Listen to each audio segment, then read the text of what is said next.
choice I've chosen to choose with presidents. I had a few in mind.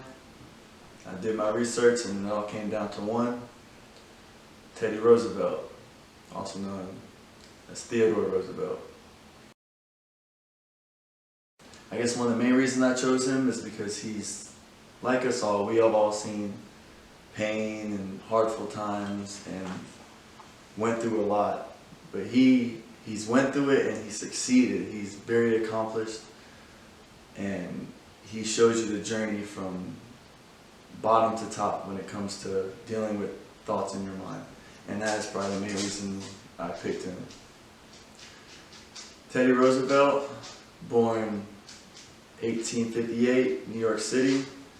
Yes, to a very well-known father and into a wealthy family, but he was born as a sickly child who was determined to be something more. He went through gymnastics, weight training to get his body up to par, and he eventually started boxing. And he was always very confident. He wasn't cocky, but he was confident. So as his time in school, he went through a lot of rough times. His father had passed away in 1878. And later on, 2 years later, his wife and his mother had died on the same day. And when that had happened, he responded, he didn't know how to handle it and he needed to heal himself.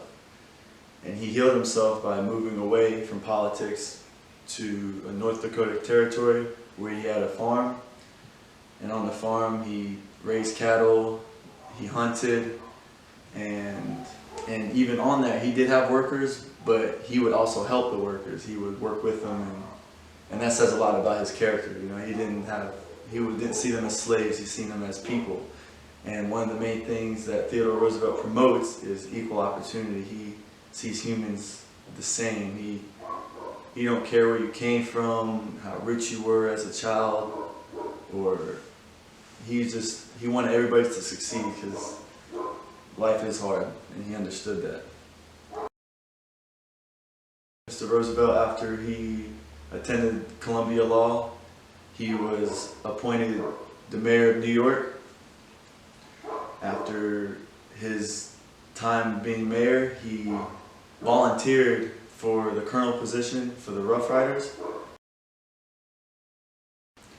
During his presidency, he was known for many things. His biggest thing people point out is his conservation of wildlife, because as a child he was very interested in wildlife.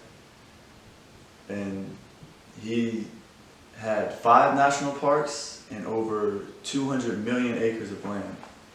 And that's pretty impressive, especially coming back from the 1800s to the 1900s.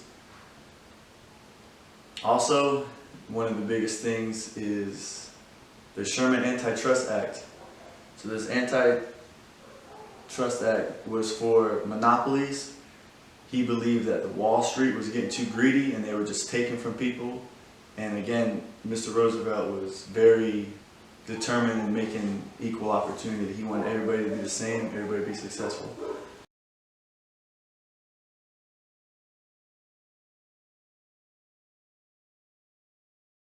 And that says a big thing for many people.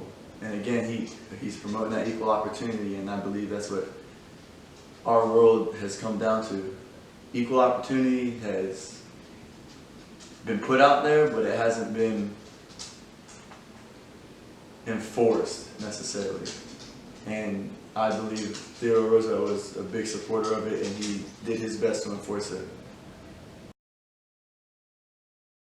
As serving in the military myself, even though he was not appointed in the military, he volunteered, and as did I. Even though I was in the military, I did volunteer to be in the military. So he volunteered to be a colonel for the organization Rough Riders. And with that, that says a lot, because he's not one of those people sitting in the back. He fought for what he wanted. He put himself in the battle, as I'm not going to say I did, but he went through it way better angle. Like he really went into the battle. They had the horses back then and everything. I had a boat. And with that, it shows his courage and his tenacity and the love of the future of the United States. And from everything he's done, it has still carried on to this day.